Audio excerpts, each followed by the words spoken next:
off ang isang Fanny. Sobrang laki ng possibility na gano'n na mangyari. Bigla na diversion play doon sa may bandang gitna. Flaker pa siya. Nakakita kita Der, kaya naman nakuha na si Lancy habang dumating naman AOG para kay Data. May split para kay 3mar TZ.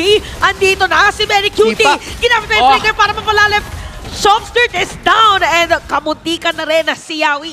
Talaga nagdidikit-dikit lang muna. Meron diversion play pero nalaman yata. So nakita na si Shopskirt. Ready Jit Kondo. At nakatakas yata. Nagamit ba yung Purify Ops? Okay. So Kekenat is down. Dediretso ngayon yung TNC.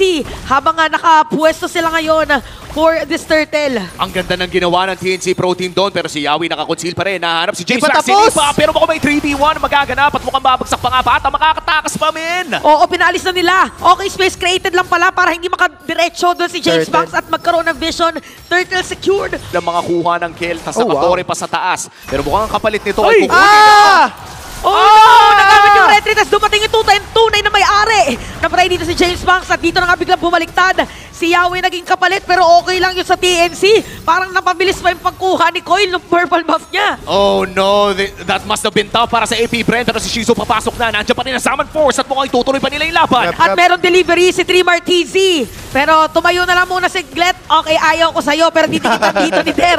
Habang si Benny Cunidang ay binabato ang kanyang mga bala. Kailan siya ay naka-basic common emblem so napapanganindigan ni Lancy yung pagbubuhat sa kalaban. At ito na nga pumasok si Nipay naka-revitalize pero si Coil dumiretso dun sa may bandang likod. Sino ba target nila? Patay si Kekenot! Tas buhay pa rin si Coil. -1 ngayon ang AP Bren. Tas meron pang bibit-bitin si 3mar TZ. Look at Der, biglang nawala na lang Der. Pero meron dong diversion play, hindi na itutuloy para makatakas sana. Napakakunat ng glue. Pero nabigyan na ni Shizu. Habang nandito naman sa bandang likod, wala na nga dumating si Coil. Ako si James Banks na tayo susunod nila. Sapat ba ang mga million moves para maharap si Yawi o siya ba mahanap? That's a double kill para kay Coil. Fanny. Ang ganda din ang ginawa dito ng TNC na hindi nila binurst down yung natitirang maliit na minion. Ay, nakapag-shoot po out. Sinalubong ng Unbreakable. Pero yung shoot po pala talaga yung totoong Unbreakable. Ito naman napatay na si Der. Pero AOG naiwan sa may badalikod dito si Kekenot. Naku, napapaligiran na siya ng mga players dito ng TNC. Double kill na kay Benny Cutie. Hirap na rin talaga nito para dumepensa.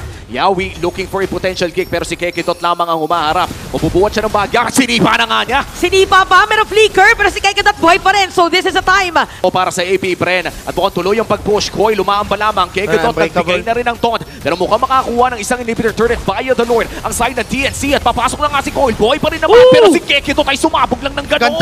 At pagkasira ng Torres sa gitna, napilit na mag-flicker out si Der. Split naman kay 3mar TZ pero nakita din naman ang evil Quiller dito. Shizu? Si James Banks. Habang si Shizu nabit-bit ni Lancy. Ginamit yung retry kay Benny Cutie. Pero mga bala naman ay sasagot. Habang yung Lord madedepensahan. Game extended.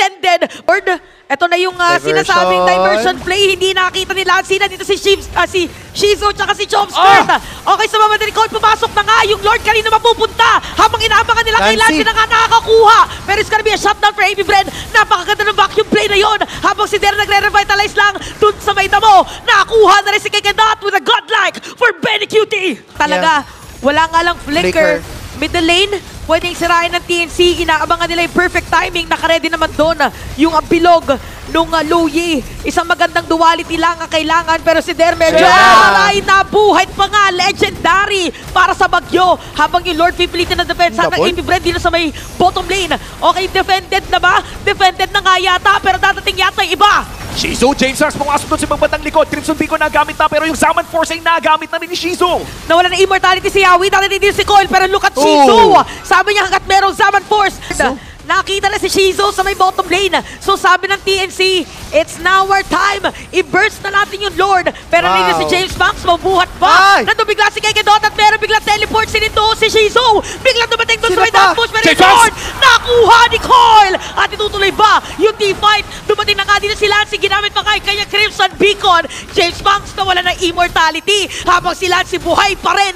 Kekenot dito binubuhat. Meron naman dito siyang pangalawang buhay. Pero yung minion wave doon sa may middle lane, hindi nila pinapauwi yung mga players na AP Bren kasi gusto na pala yata nila tapusin yung laban.